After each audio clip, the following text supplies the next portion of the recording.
ជំរាបសួរពុកម៉ែបងប្អូនទាំងអស់គ្នាជាទីគោរពទីរាប់អានហើយរបស់នាងខ្ញុំមានលោកហូបព្រះច្រើនប្រភេទនេះគឺជាហូបព្រះសេវលីព្រះឧបកតហើយនិងព្រះបច្ច័យណៈជាឈុតខ្នាតតូចហើយនាងខ្ញុំមានលោកជាប្រអប់សម្រាប់ដាក់ហូបនឹងតែម្ដងហើយក៏មានលោកជាប្រភេទខ្សែដៃដើម្បីពាក់លើករាសីកាត់ឆុងភាពសយផ្សេងៗបងប្អូនទាំងអស់គ្នាពួកអីក្នុងឆ្នាំ2025ហ្នឹងគឺគេថាមាន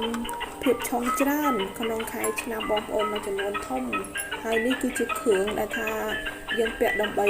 នាំលាភសំណាងយើងកាត់ឆុងហើយក៏ពិតមែនត្រូវមានរបស់លក្ខណៈថាជួយជំរុញហុងស៊ុយ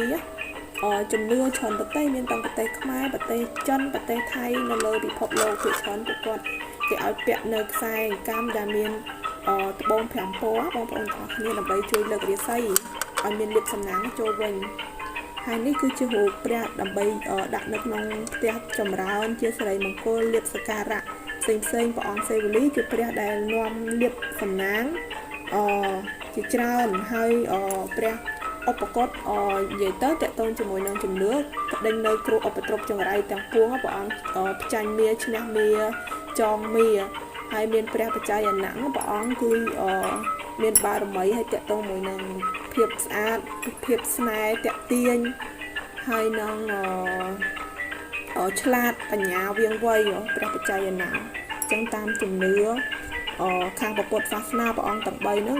គឺជាសាវករបស់ព្រះពុទ្ធដែលមានតាំងពីដើមមកអញ្ចឹងបងប្អូនទាំងអស់គ្នា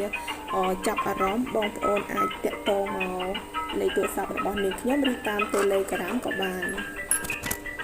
រៀបសួរពុកម៉ែបងប្អូនទាំងអស់គ្នាហាងរបស់នាងខ្ញុំមានលក់ហូបព្រះជាច្រើនប្រភេទនេះគឺជាឈុតរូបព្រះសេវលីព្រះឧបកតហើយនិងព្រះបច្ច័យណៈខ្ញុំមានគ្រប់ខ្នាតមានច្រើនខ្នាតមានខ្នាតធំជាងហ្នឹងក៏មានដែរបងប្អូនត្រូវការអាចតាក់ទងមកហាងនាងខ្ញុំបានហើយមានលក់ជាប្រភេទខ្សែដៃនាំលាភសំណាងហុងស៊ុយបោះវានៅភាពឆុងមិនល្អទាំងឡាយចេញជាប្រភេទខ្សែដៃគេហៅត្បូង5ពណ៌ហើយរូបនេះខ្ញុំមានលក់ជាប្រអប់ហើយក៏មានលក់ជារូបរាយក៏មានបងប្អូនត្រូវការកំងយកទៅជាវិញខ្ញុំមានលក់តម្លៃបោះដុំជូនអរគុណច្រើនដែលបងប្អូនទាំងអស់គ្នាបានចាប់អារម្មណ៍ផលិតផលរបស់ហាងនេះខ្ញុំជូនពរសុខសប្បាយសំណាងល្អទាំងអស់គ្នា